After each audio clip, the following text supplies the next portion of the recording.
ñu ngi fi ak doyen Mademba Ramata Dia comme chaque mercredi ci la chronique du jour Salma ma bàyyi la ak sama nijaay. oui ñu jàkkaarloo rek moom ak le doyen Mademba Ramata Dia donc aujourd'hui lu ay di jàmbat élection présidentielle dañuy dëgmal ku ne xam na ni nag jamono ji le conseil constitutionnel c'est lui qui a le dernier mot.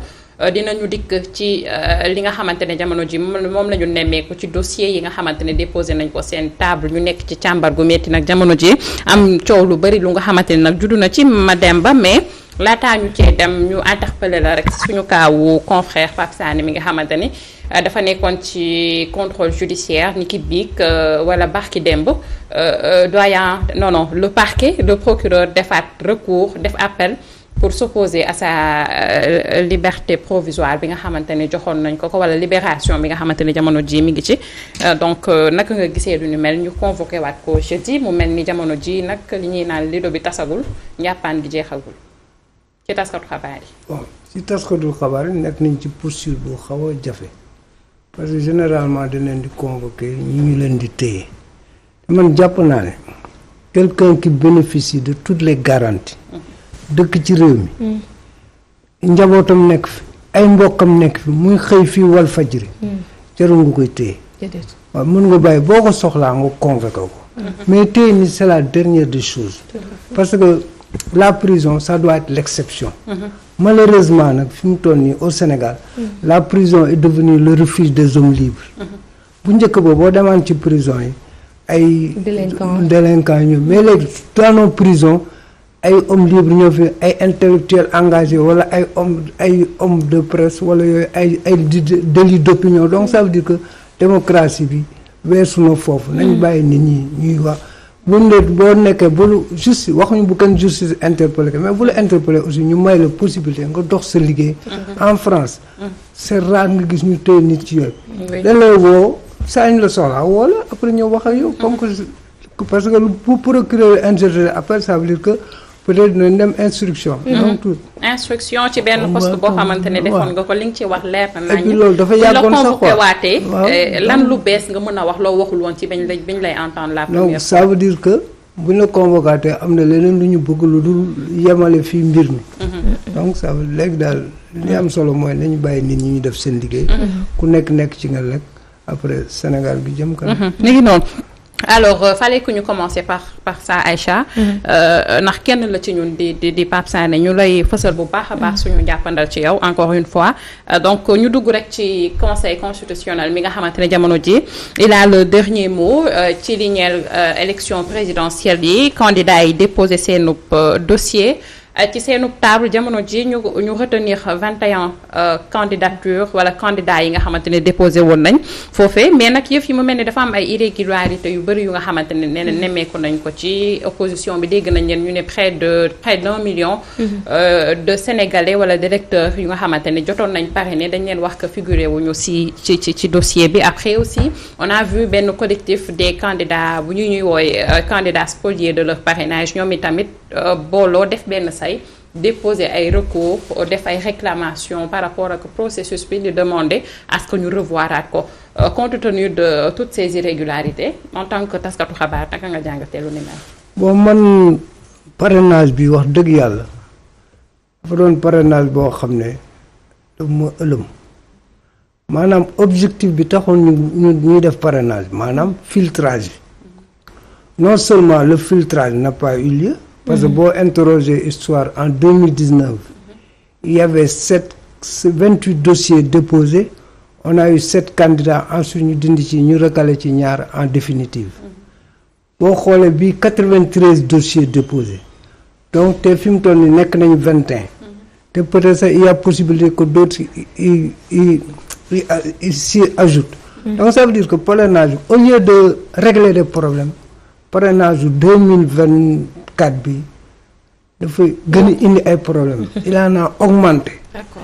mais problème boo gisee surtout sur le plan de l'organisation ak de la méthode yu bëri de fichiers introuvables nga gis Sénat nga xam ne moom mooy arbitre des élections arbitre soxna si yéen ñiy seetaan football man xawma ci lu bëri waaye football arbitre bi yaakaar naa war na am sifflet bu baax bien sûr mu taxaw ne la am ma sifflet bu baax war na am chronomètre arbitre boobu taxaw ne la auma chronomètre war na am feuille de match arbitre bi taxaw ne la man auma feuille de match mënuma consigner benn réserve arbitre boobu ban njëriñ la fi am moom moo ne son fichier n'est pas à jour.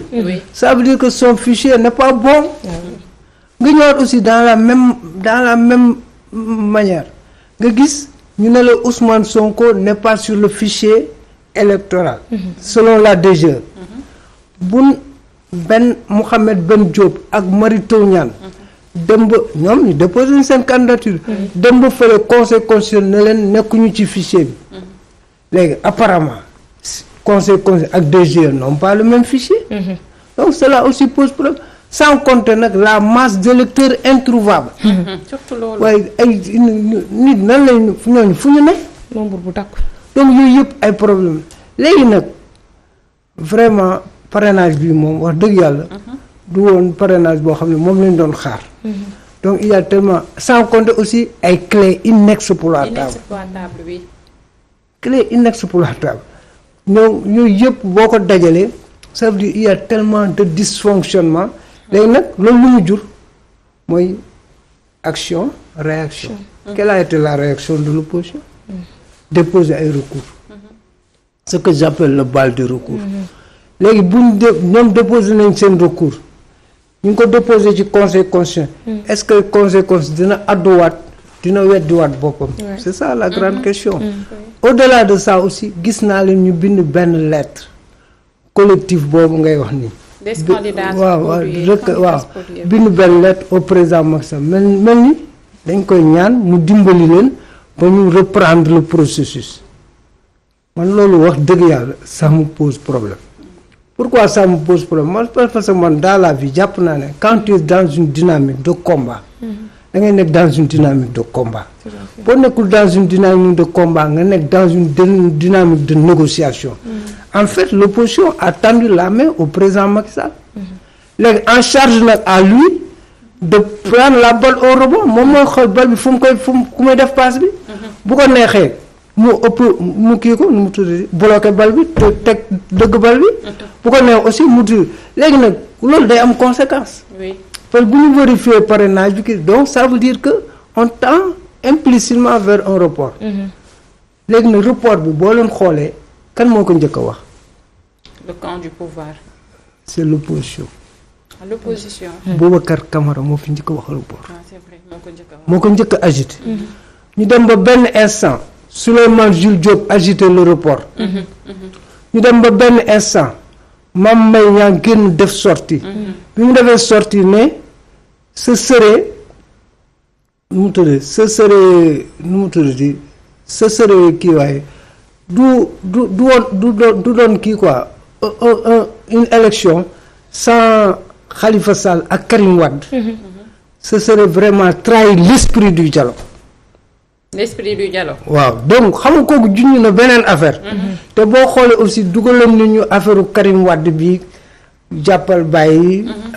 sa candidature exclusivité nationale. donc ça veut dire yooyu yëpp boo ko xoolee ça veut dire que am na luy togg te ñoragul. léegi nag opposition bi ñun li ñuy xaar ci moom mooy quand à une force organisée disait Lénine il faut opposer une force organisée.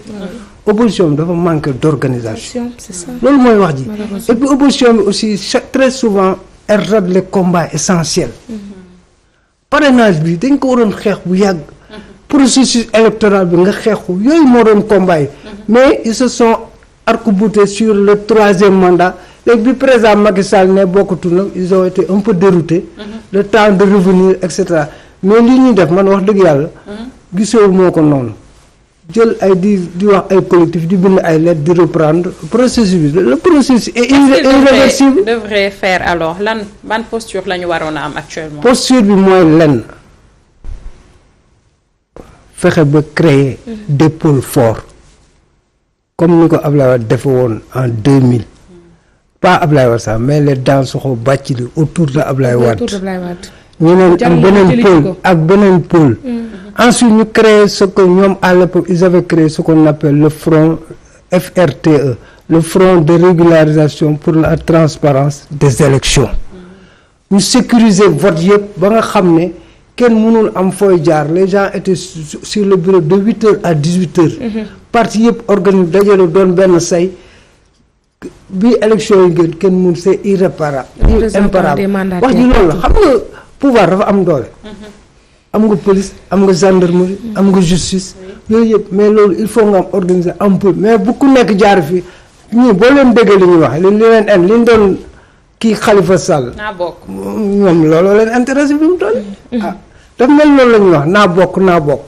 mais affaire bi du foofu booy bokk ci yenn condition ngay bokke ak yenn ndax bokk bi am na ay avantages porteurs yooyu yëpp donc ko war a analyser da ngeen toog seet def benn ay say pôle yu dëgër daal yoo xam ne yi dina mën a aller à l'assaut du pouvoir mais ni ñuy demee nii en temps dispersé non seulement les Sénégalais vont se décourager et non pas il y aura une abstention terrible et ça peut être fatal pour te vraiment les Sénégalais fi mu toll nii boo doon def un petit sondage dans leur grande majorité ils aspirent vers un changement radical waxuma le changement de mais changement radical boo xam ne li woon wenn ni quoi mi ngi noonu en tout cas découragement bi moom baaxul parce que bu fekkee rek dem nañ en masse comme ni ñu koy waxee yaakaaruñu sax kan Amadou Ba dem bokk ci deuxième tour bi donc bu fekkee dañoo découragé aussi mën na changer donne bi waaye sur le plan du recours aussi gis naa gars yi ku nekk di Amadou Ba moom tamit dugg na ci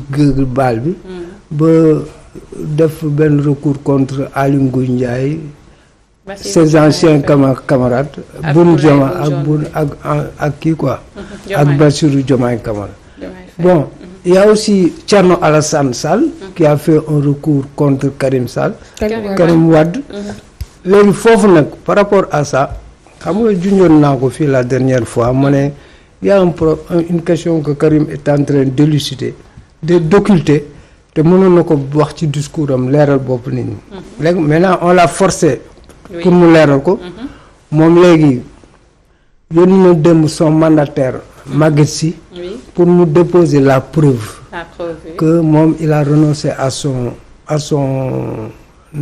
sa nationalité quoi française léegi nag foofu benn problème la moom est-ce que j'ai renoncé à ma nationalité te amaguñ ci retour parce que nationalité kenn moo koy décréter c'est le président de la République.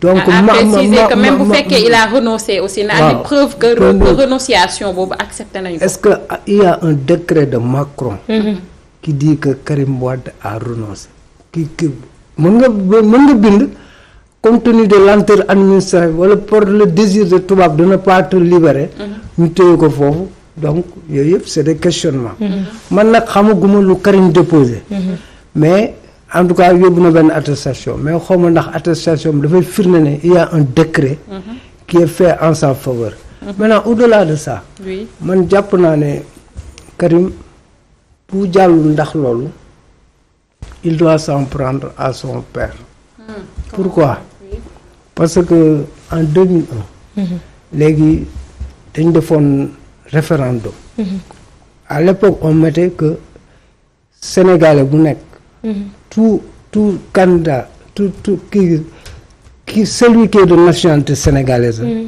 peut prétendre à diriger ce pays loolu lañu defoon bi ñu def loolu léegi nag ñu yokk ci exclusivement c'est son père qui a mis ça exclusivement mooy non malheureusement bi mu koy def peut-être xam naa am na lu mu ci visé woon parce que nous nos dirigeants xam nga la loi est par essence impersonnelle mais nos dirigeants font des lois personnelles gis nga bi ñu demee ba benn jamono aussi bi ñu bëggee galgal Karim Wade dañ ci dugal électeur président Macky Sall mooy dugal loolu avec son régime donc ça veut dire que les lois léegi bi ñu koy def nag peut-être am na lu mu ci doon visé wala moom moo xam mais malheureusement ça retombé sur son fils quoi c'est dommage mais en tout cas léegi nag au-delà de ça aussi man je veux attirer l'attention des gens que débat yooyu yàq na ay dëkk débat nationalité débat ethnique tu vois la Côte d'Ivoire avec l'ivoirité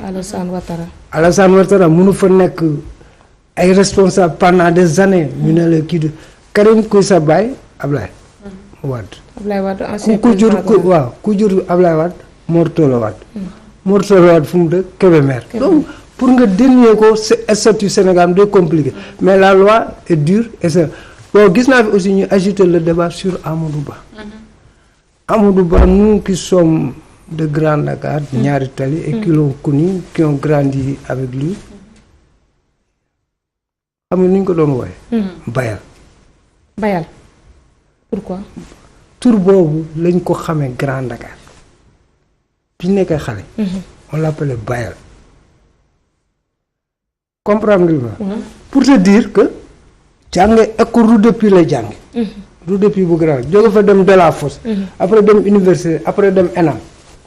donc kooku bu ay nit di wax ne du Sénégalais loolu beneen mbir la. donc ça veut dire que c'est des débats nauséabonds. yooyu jaruñu koy animer mais nag la loi est sécalée. durera l'ex la loi la loi. du moment que dañu léegi Thierno Alassane Sall am na droit. en tant que candidat.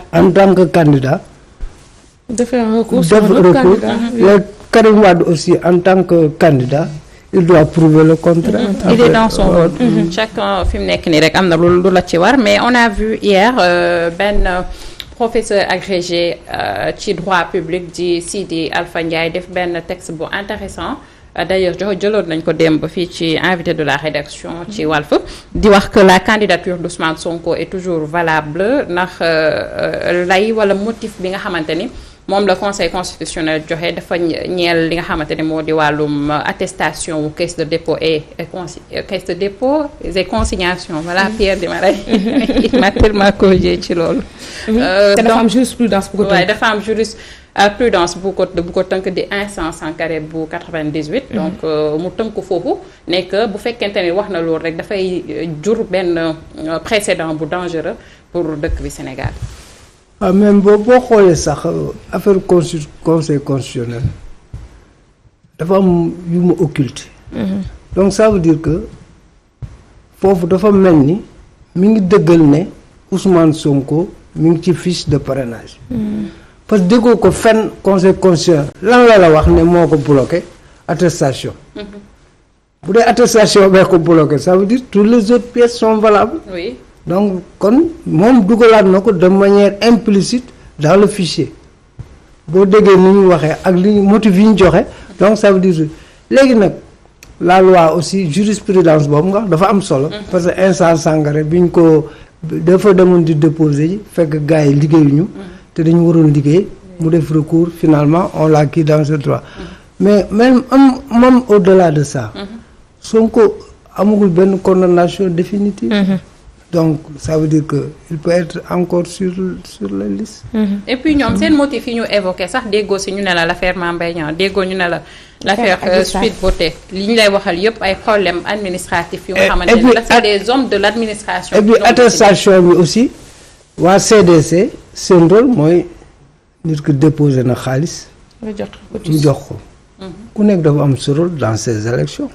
c'est pas ak ñoom da wax kii warta ñoom seen yoon newu ci loolu xam lan mooy seen yoon ak lan mooy seen warugar kii ñëw na déposé na xaalis ñu jël xaalisam te ko këyitam mu dem moom denc lañ leen laaj ñu leen leneen denc xaalis lañ leen laaj nañ denc xaalis bi après ki nga xam ne moo war a lijjanti ñi war a bokk kooku mën na ko lijjanti waaw loolu mooy wax dina quoi malheureusement nag parce que généralement c'est des administrations yoo xam dirigées par des hommes politiques hommes politiques yooyu dañuy nekk partie prenante dans le kii on ne peut pas être juge et partie mënoo nekk arbitre ba pare bokk ci match bi war a siffler wala tirer penalty war a joxe carton war a xam nga te boo amee occasion nekk entraîneur te boo amee occasion dugal bi man loolu dafa compliqué suñu loi yi mooy problème parce que dañu waroon fexe ba à certains postes de l'administration ñu tere le politique bu ñu ko defoon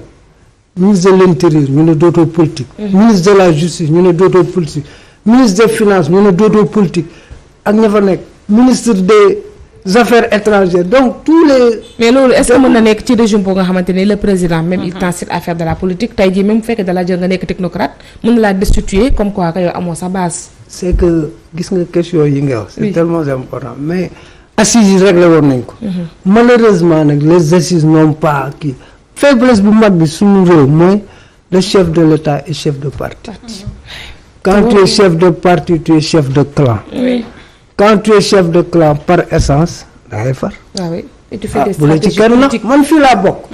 te way fa léegi beneen affaire bi aussi mooy l'exécutif et la justice est inféodée à l'exécutif dañu am connexion yu terrible yoo xam ne yi généralement justice bi ñu ko ŋànk ñu bëgg a xool dans la direction. mais doyen est-ce que mën na am possibilité un jour président Fallou daal ne je renonce à ce parti-là. Très bien. Il nous faut nag un président comme j'ai l'habitude de le dire pas un nouveau président mais un président nouveau. toog ne man ñii benn mandat soxla ma ñaareelu mandat sama yoon newu ci li ma ñor mooy fexe ba réew mi teguwaat ci raay bi. def ay réformes hardies réformes courageuses nga ne parti bi sama yoon newutu ci. dama ko na ko keneen gérer. man li may gérer mooy le Sénégal mon parti c'est le Sénégal. nga teg ko def say réforme même bu ne boo fiy jëlee sax mais dina fekk au moins 5 ans yi. nga teg réew mi sur le rail ñu am justice forte. am ay institutions fortes. mais est-ce que le président Macky Sall moom faluñu ko woon pour loolu en réalité en 2012 quand on avait tous ces problèmes là. c'est ce qu'il nous avait promis. malheureusement parce que slogan yi rafetoon na trop. quand on l'entendait dire rien ne sera plus comme avant. La patrie avant le parti. Gouvernance sobre et vertueuse. Je ne mêlerai jamais ma famille. nag c'est pour nous. Donc ça veut dire que. du ma mës a signer décret. pour un membre de ma famille. waaw très bien. malheureusement encore du ma mës a tëj journaliste pour délit de presse. malheureusement nag Sall ko fi waxoon. sunum réew. ils ont la maladie de sloganisation. slogan rek la ñu ay. bu ñu taxawee ba bind mbaa ñu kii même boo diggee see gars yi boo liiree seen programme yi da nga ni fii kii bu ma ko joxee réew mi mais tant que détermination boobu amul. ce patriotisme là qu'on réclame déficit de patriotisme tant que mi ngi exister ce pays là dina jafe. émergence bi pour ñu egg ci dina jafe donc il nous faut daal un président nouveau. capable de reconnecter la jeunesse au fil de l'espoir. capable de reconnecter le peuple au fil de l'espoir. Tout à fait. loolu la ñuy xaar ci ñoom. Et un président qui va faire un discours devant tous les Sénégalais leur dire retournez dans ce pays on a une terre à cultiver on a un pays à travailler. bu boobaa nag ñi demoon exilé. bu boobaa nag déggu ma la reconnecter la jeunesse au fil de l'espoir. xam nga bu boobaa nag jeunesse bi dina toog. dañuy toog xam nga nit ki l'individu ne vit que d'espoir. et d'espérance. te boo amul gis nga. bu ñu yeewoo di jullee ko kii. yaakaar ëllëg suñu borom fay ñu. bu ma leeroon ne du ma ci sonn. du ma ci sonn soxna si parce que dafa ne perte temps la. mais dama yaakaar ji ma am. ak yow ak keneen. ak sama mi yaakaar ji ñu am ci suñu borom. bu ñu defee ak mbaax dinañu ko bu ñu defee li ñu war dinañu ci fay. loolu moo tax mais suñu wala donc. en tout cas alors Salma. oui waxtu bi xaj nañu Aïcha mais y a tellement de Sénégalais exilés. y a tellement de Sénégalais qui sont actuellement à l'extérieur bëgg ñibbisi mënuñu ñibbisi parce que soi-disant dafa am benn liste bu leen di xaar. loolu dans un pays normal. ñuy tiital askan bi wax ay liste vert ak liste noire ak liste dinañ la jàpp. bari na nag et puis li ci gën a garaaw. pour doon sax ay nit ñu amul kii lañu quoi mais c'est des têtes. c'est des têtes. ensuite li ci ëpp ay jeunes lañu. ils sont à l'extérieur ils attendent le grand soir quoi. à quand le grand soir. c'est ça la grande oui en tout cas ñu ngi koy xaarandi guma au soir du 25 février ñëpp a ngi koy xaar jaajëfal leen bu baax a baax ci topp gi teewlu gi doyen chronique bi amati na solo on se rendez-vous mercredi prochain comme d'habitude. yàlla ñu fi yàlla bàyyi. amiin yaa rabbi yàlla guddal sa fan. defal jàmm ñëpp ci réew mi. amiin yaa rabbi amiin jaajëfal yow tamit Sall ma la rendez-vous demain incha allah comme d'habitude mu ngi noonu di leen ñaanal.